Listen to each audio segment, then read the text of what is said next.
ഗലാത്യർക്ക് എഴുതിയ ലേഖനം 4-ാം അധ്യായം 4 മുതൽ 7 വരെയുള്ള വാക്യങ്ങൾ എന്താണ് നമ്മോട് പറയുന്നതെന്ന് നമുക്കൊന്ന് നോക്കിയാലോ.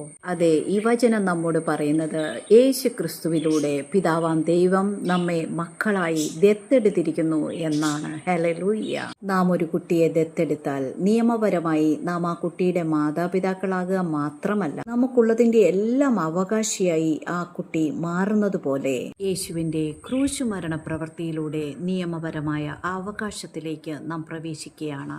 യോഹന്നാൻ എഴുതിയ സുവിശേഷം 1-ാം അധ്യായം 12-ാം വാക്യം നമ്മോട് പറയുകയാണ്, യേശുവിനെ കൈക്കൊണ്ട് അവന്റെ നാമത്തിൽ വിശ്വസിക്കുന്ന ഏവർക്കും ദൈവം മക്കളാകുവാൻ അധികാരം കൊടുത്തിരിക്കുന്നുവെന്ന്. ഹല്ലേലൂയ. ആയതിനാൽ യേശു ക്രിസ്തുവിനെ സ്വന്തം രക്ഷിതാവും കർത്താവുമായി സ്വീകരിച്ച ഒരു ദൈവ പൈതൽ, ദൈവം നമുക്ക് യേശു ക്രിസ്തുവിലൂടെ നൽകി തന്ന ഈ പദവിയിലേക്ക്, അധികാരത്തിലേക്ക് പ്രവേശിക്കുകയാണ്. ഹല്ലേലൂയ. അതുകൊണ്ട് അബ്ബാ പിതാവേ എന്ന് വിളിച്ചുകൊണ്ട് കരുണ ലഭിപ്പാനും തക്ക സമയത്ത് സഹായത്തിനുള്ള കൃപ ലഭിക്കുവാനുമായി നമുക്ക് ധൈര്യത്തോടെ ദൈവസന്നിധിയിലേക്ക് അടുത്തു ചെല്ലാം.